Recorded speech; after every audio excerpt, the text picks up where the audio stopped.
Unit 6ல் பிவைக்கு பார்த்துட்டு இருக்கோம். கம்பராமாயணம் பார்க்கலாம்.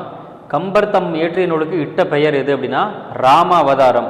கம்பராமாயணம் போற்றக்கூடாது. ஸோ ராமாயணம் வடமொழியில் வான்மைக்கு எழுதியிருப்பார். அது தமிழில் அவர் எழுதும்போது ராம அவதாரம் தான் பேர் வச்சிருப்பார். முக்கியம். அடுத்து மையோ மரகதமோ மறிகடலோ மலைமுகிலோ ஐயோ இவன் வடி வென்பதோர் அழியா அளவுடையான். ஸோ இந்த மாதிரி வர்ணிப்பெல்லாம் யார் பண்ணியிருப்பான்னா கம்பர் நிறையாவே பண்ணியிருப்பார். கம்பர் தான் ஆன்சர். அடுத்த கேள்வி அகநமர் காதல் ஐய நின்னொடும் எழுவர் ஆணையம் என்று ராமன் யாரை குறிப்பிடுகிறார்? இந்த கேள்வியில் வந்து பார்த்தீங்க அப்படின்னா ஸோ ராமனுக்கு அண்ணன் தம்பிங்க ராமன், லக்ஷ்மணன், பரதன், சத்ருகணன் அப்படின்னு 4 பேர் இருப்பாங்க.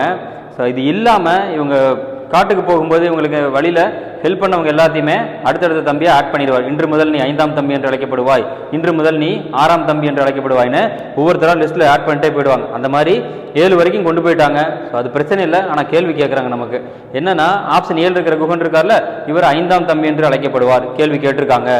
இப்போ 7ஆம் தம்பி வீடனன் கேட்டாங்க. ஆப்ஷன் பி இருக்க சுக்ரீவன் 6ஆம் தம்பி. ஸோ கேள்வி கேட்கலாம்.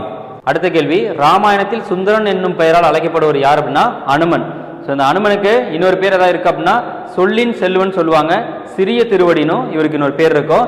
ஏன் சொல்லின் செல்வன் இவரை குறிப்பிடுறாங்க அப்படின்னா சீதையை போய் பார்க்கும்போது சீதையை கண்டேன்னு சொல்லாம கண்டேன் சீதைன்னு சொல்லியிருப்பார். ஸோ இப்போ கண்டேன் ஃபர்ஸ்ட் வார்த்தை சொல்லிட்டோம்னா அவங்களுக்கு எதுவுமே ஆகலைன்னு சந்தோஷப்படுவாங்கன்னா அந்த ஒரு வார்த்தைக்கு கேப் விடாமல் நல்லா சொல்லிக்கிறாருன்னு சொல்லின் செல்வன் பேர் வச்சுட்டாங்க. இது இல்லாமல் இந்த சுந்தரகாண்டம்னு மொத்தம் கம்பராமாயணத்தில் 6 காண்டம் இருக்கும். இந்த 6 காண்டத்தில் சுந்தரகாண்டம் தான் கம்பராமாயணத்தோட மணிமுடியாக விளங்குன்னு சொல்லியிருப்பாங்க. முக்கியம். அதில் அனுமனோட தலைமை பண்பு வீட்டிற்குங்கிறதும் ஒரு கேள்வியாக கேட்டிருக்காங்க. மொத்தம் 6 காண்டங்கள் இருக்கும். 7ஆம் காண்டமான உத்தரகாண்டத்தை பாடியவர் யாருன்னு கமெண்ட்ல சொல்லுங்க. அடுத்த கேள்வி கைவண்ணம் அங்கு கண்டேன் கால்வண்ணம் இங்கு கண்டேன் என்ற கம்பராமாயண பாடல் வரி உணர்த்தும் செய்தி என்னன்னு கேட்குறாங்க.